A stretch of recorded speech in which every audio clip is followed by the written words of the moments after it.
So people might remember that you played my sister on Roseanne, and you were actually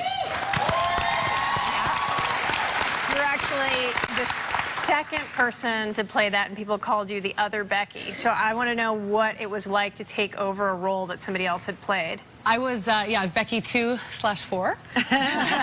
You know?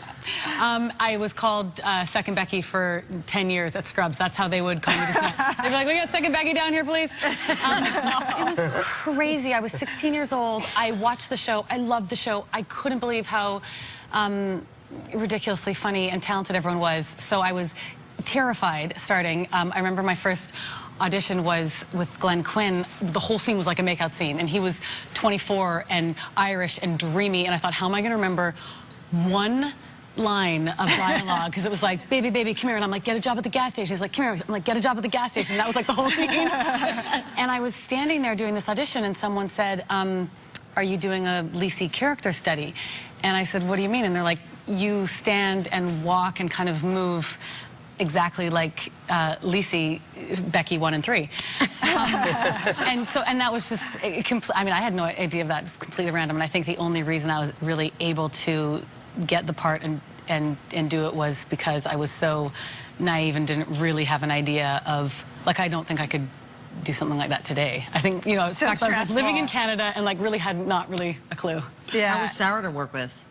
I had such unbelievable. Like the stuttering before that. It was like, I wanted more of it. Like the year I started was the year Sarah left for Yale, and you came in and did like episodes, or we flew to New York to do a couple there while you went to college. I thought Sarah was the funniest thing, and I would watch her on the show for years. And then when I was starting, I was like, I mean, what amazing acting class to get to just sit there and watch you work. I mean, you know, I'd really done nothing but a little kid show called Kid Zone. Right. Well, you were great. We were so lucky to get you. Yeah. Jason, everyone, of course, remembers you from American Pie. That's where they first fell in love with you. Now I almost played Becky 5. /7. Yeah, but then the show, I think you guys stopped. But I was in line for Becky 5. But anyway, I'm sorry I interrupted. Now you're all grown up. You've got Man Love on CBS, where you play this hopeless romantic. Are you a romantic in real life with your wife? Your wife, Jenny, right? Yes, yes. I like to think that I am, although I got into a fight with her on the way over here, so I need to apologize.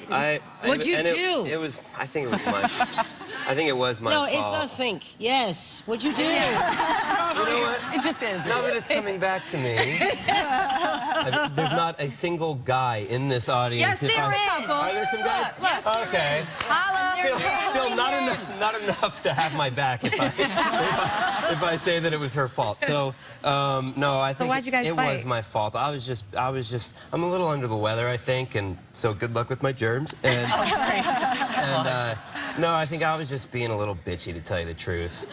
I think I was. Okay, that's good that you admitted it. I totally admit it. I was. Are you the wife in the relationship? It's exactly my point. Yes, I think I am.